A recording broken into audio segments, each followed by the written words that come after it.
All right, here we go. We often get questions on the podcast and otherwise on the boat about knots. And some things about the podcast obviously are just a blast to do and a blast to have an hour of fishing talk.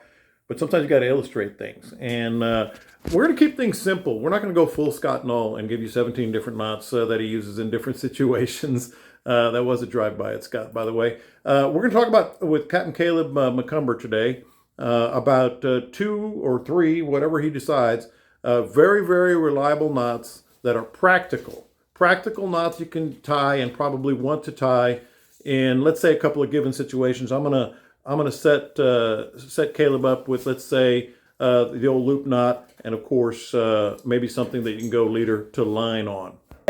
All right, Captain Caleb, let's talk knots because I've gone on the websites and looked at knots over the years, and I'm like, well, that's cool. And then I try to implement it on the boat, and either the boat's moving, or I forget something, or it's like the old analysis by paralysis thing, because I'm like, well, is that the knot where I do this? Is that? Let's keep it simple for our listeners.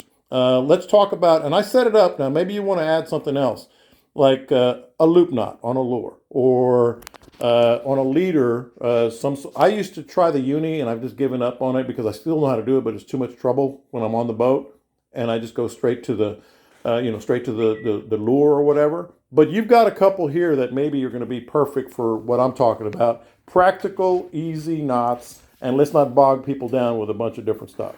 Man, I tell you what, I've been through a bunch of them. I used to be able to tie an FG knot, like, yeah, you had in my mouth and did all the stuff. Yeah. And it was a cool knot, but to me, it's not practical. As a tournament fisherman, as a guide, I want something that I can tie right now in the dark, in the wind, doesn't matter. Just get it going. Takes me 10, 15 seconds and I'm out the door. These are knots that I've used for years. Again, I've been through most of the knots out there, and either they were a pain to tie, or if you messed up one little thing. I was fishing... Do-over. Yeah, well, I was fishing the land cut down in between Mansfield and the Upper Laguna. Yeah, and I tied this FG knot. I spent all night doing it, and it was the perfect one. It had the right amount of twists and swirls and whatever. And I've got this cool little bugs lure, and I'm flipping it and flipping it and flipping it, and I've been doing it. I caught 2 or 3 fish on it, and I pull it up, and as I'm looking at it, the FG knot goes, unravels and falls. And we were pre-fishing for the championship of the Legends tournament, which we were in contention for Team of the Year, and I thought, I'm not going to trust that again. This just won't work. So I have one leader knot. I don't deviate from it. I can tie it in the dark. I can tie it in the wind. Hopefully I can tie it on camera, right?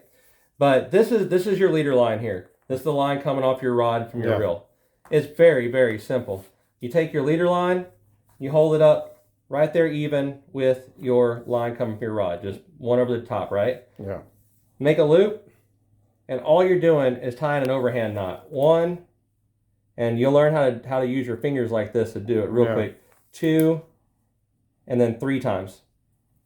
Okay? And that's it. Then you just grab all 4 of them, and you pull them together. Look at that. And goodness gracious, you can see how the leader line and your main line, they take turns stacking. It's a nice smooth knot. Yes, if I clip this, it's going to go tick, tick, tick, or tick, tick, tick. Don't care, man. But not much. That's what's going to happen anyway. Yeah, it's either way, right? But that is my go-to leader knot every single time. I've never had this knot fail on me. I had a guy, they were doing the strength test, and he put gloves on both of his hands. And he's like, pop, and breaks it. He's like, see, it's not as strong. Dude, use your drag, bro. That's right. But this is in the dark, you'll get quick with this like that. Yeah. I've shown it to a lot of people. A lot of people have really liked it.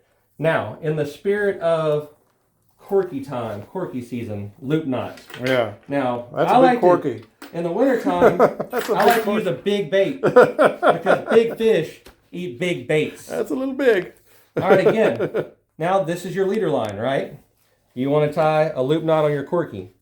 And there's one step that I really can't show you here that I'll have to show you with this. But you take your line, and all you do is just make a little overhand knot in it. Yeah. It does. If you're left-handed and you go the other way, it doesn't matter. Yeah. Okay. So it's coming out this side of the knot, right? Yeah. It's right here. So we're gonna go through the eye of the corky. Kind of against it. Yep. And then, so if it came out this way, we're just going to come in the other way, right? Mm-hmm. So out this way, in this way, just through my loop, okay? So I came through it. There's one more. So now I've made 2 full and a third time, okay? It's that simple. Yeah. Now it pulls up. Keep this little fella tight. And there's your loop knot. Yeah. Again, it's stacked up. It's nice and neat. It's tucked away. I usually leave about 1/8 of an inch whenever I trim it. Okay. Mm-hmm. Now, there's a key to it that whenever I tie a loop knot onto a corky or a top water or whatever it is, I don't want a great big loop this big around. Yeah. Oh, yeah. I don't want something from my hook to come up there and get hung up with, right? So there's one step that I can't show you with the parachute cord. So we're gonna make our loop. So now we've got our loop, right? Yep. We're gonna go through our corky. Now, again, it's coming out this side. Yeah. So I'm gonna go In the through other. it. I'm through it, okay? 1, 2, 3 times, okay? And this is when you tighten up the loop. So, don't snug it up super tight, okay? You grab it in your teeth.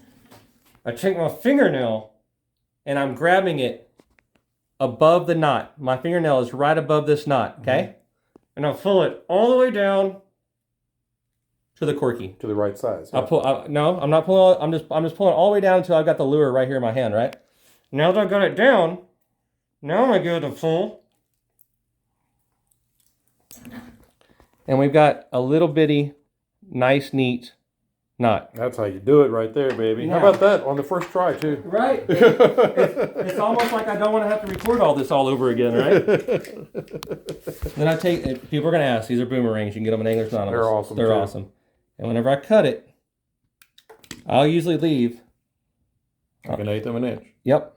Heck, that could be closer to a quarter. Yeah. Don't know, don't care. But now I've got a little bitty, nice, neat knot instead of this great big one out here. And the corky does what? And now the corky's free to do all this action. If I'm tying straight to a braid, I don't even dabble with this. Yeah. But I am almost always going to be throwing a corky. If I'm throwing a corky all day long, I'm going to be throwing it on a leader. I'm using the knot I just showed you. I'm going to use this knot I just showed you. The reason being is whenever I put line on my reel, if I can make that line stay on that reel as long as I own that reel, that's my goal. That's a victory. I like my line to be, I like it when it's white and it's soft and it's flat, because now I can control it. I can cast it harder into the wind. It's not going to try to bird nest on me. When it does, it's easy to get out. I just like old worn out line more so than new fresh line, right? So that's one thing, is every time I change lures, I'm not losing this much braid. The other thing is whenever I cast it, this is less likely to get all tangled up in the hooks and the split rings than the braid is. Yeah. And then thirdly, of course, then you got your abrasion resistance. You got a little bit of a shock here if you're using mono. If you're using fluoro, it's less shock, but it's more abrasion resistant. But you know, that's it. That's my loop knot. Man. Now I've got one more knot. Yeah. This is tying straight onto a jig head, straight onto a popping cork, straight onto a corky, straight onto a topwater, anything. The only knots that I use is my popping cork knots, which John's your popping cork expert, so ask him. But I'm showing you every knot that I use on a daily basis. This one is, again, a very simple, very easy tie it anywhere knot. Got your line, okay? Just fold it in half. Fold it in half, a little tag on it. Squeeze it so it'll get through there. I put it through the eye of the top water, jig head, whatever it is. Bring it over. Now this is a polymer knot, but since we're using braid and it's slicker, instead of coming over just one time, I come over a second time. Mm-hmm. Okay? Your actual polymer knot, you only come over once. I do it twice because it's braid and it's slicker. So then you just pull it down snug, not just dead tight, just snug. Then I open it up, take my lure, my top water, my popping cork, whatever, and pull it through it. Now here's the magic in it. I take this and I just kind of pull that loop back up this way. And it does something down here that I can't quite see that turns that knot over. Now, whenever I want to snug it up, it'll pull down pretty smooth. Once I get it down about right here, I'll just make sure that tag's there, and we're done. Yeah. So now you've got 2 pieces of line inside the eye to make it stronger. You've got a knot that any direction you pull it, it does nothing to get tighter.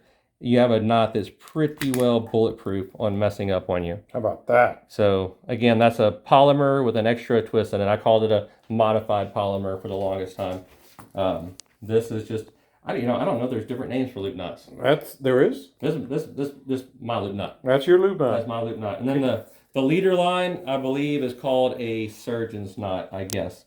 Again, knot I use. That one is gold right there. This thing, people that hate using leaders, hate tying them on, you learn this one, and it's gravy. Like, fold in half, 1, 2, 3, trim it, you're fishing. All right, save that video. Use it on the boat. John Lopez here, Captain Caleb there. Can't thank him enough for that. Don't forget to subscribe to the YouTube channel, and don't forget to listen to us all every week on Tuesdays. We record it live on YouTube, and then Wednesdays it posts wherever you get your podcast. Don't forget to subscribe.